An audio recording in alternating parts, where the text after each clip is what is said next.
Welcome back. I'll be sharing a surprising story which has just happened a few days ago.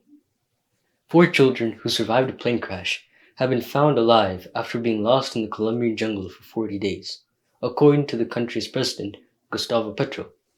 Petro announced that the four siblings who disappeared after a plane went down in the Amazon rainforest had survived their ordeal and were receiving medical treatment. The siblings were 13-year-old Leslie Mukutui, 9-year-old Seleni Mukutui, 4-year-old Tien Noril Mukti, and 11-month-old Christine Ehrman Mukti. They were traveling in a Cessna 206 plane when it crashed on May 1st near the Guaviare province. Their mother, Magdalena Mukti, as well as the plane's pilot, died in the accident, but the children were nowhere to be found, according to the Colombian Air Force. Days into the initial search, President Petro announced that the miners had been located and were in good health, but hours later, he walked back the assertion, clarifying that the Air Force and indigenous communities had established contact with the children, but that their location remained unknown. Mukati was traveling with her children to Bogota, the country's capital, to meet her husband, Manuel Renaque, and start a new life together. Mr. Renaque, who was related to a local political leader, previously lived in the indigenous reserve of Puerto Sabalo with his family. He had to flee the community on foot after receiving threats from crime groups operating in the area. Mr. Renaque completed his odyssey through the jungle and eventually arrived in Bogota. He reportedly found a job and saved money for a month and a half to afford his family's transport from the remote community to the Colombian capital.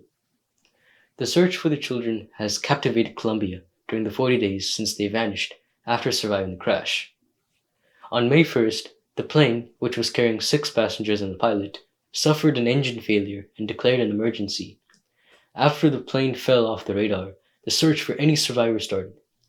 The plane had been on a route between Araraquara in the Amazonas province and San Jose del Guaviare for the first leg of the trip when it disappeared.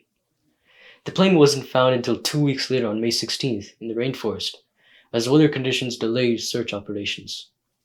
The remains of the 3 adults on the plane were located, but the children weren't there. Colombian armed forces flew 150 soldiers with dogs to the area to search for the siblings. Dozens of volunteers from indigenous tribes also joined search efforts. As they searched the areas with low visibility because of the forest and mist, soldiers and helicopters dropped boxes of food into the jungle for the children to hopefully find. Mukati's mother, Fatima, told the newspaper that she was also searching parts of the jungle herself, with other members of indigenous communities. Authorities said rescue efforts involved 3 helicopters, including one which blasted out a recorded message from the children's grandmother in the Huitoto language, telling them to stop moving through the jungle. At night, planes fired flares to help ground crews search. At the time, Petro claimed in a statement on Twitter that the children had been found in a dense jungle of Colombia's Caqueta province. However, Defense Ministry sources then told local media that they had no confirmation that they had been found. During the search, signs that children were alive appeared, including footprints, a baby bottle, diapers, hair ties, children's scissors, improvised shelters made with jungle vegetation, and fruit with what appeared to be human bite marks. The jungle saved them, Petro said. They are children of the jungle, and now they are also children of Colombia. So for a quick recap, 4 young Colombian children survived a devastating plane crash in the middle of the Amazon, and after 40 days have been found in the most inhospitable place in the forest. And although malnourished, they weren't in any serious condition. This reveals a great example of bravery and determination when nobody would possibly expect it. Well, that's all for this video, and I'll see you in the next one. Bye.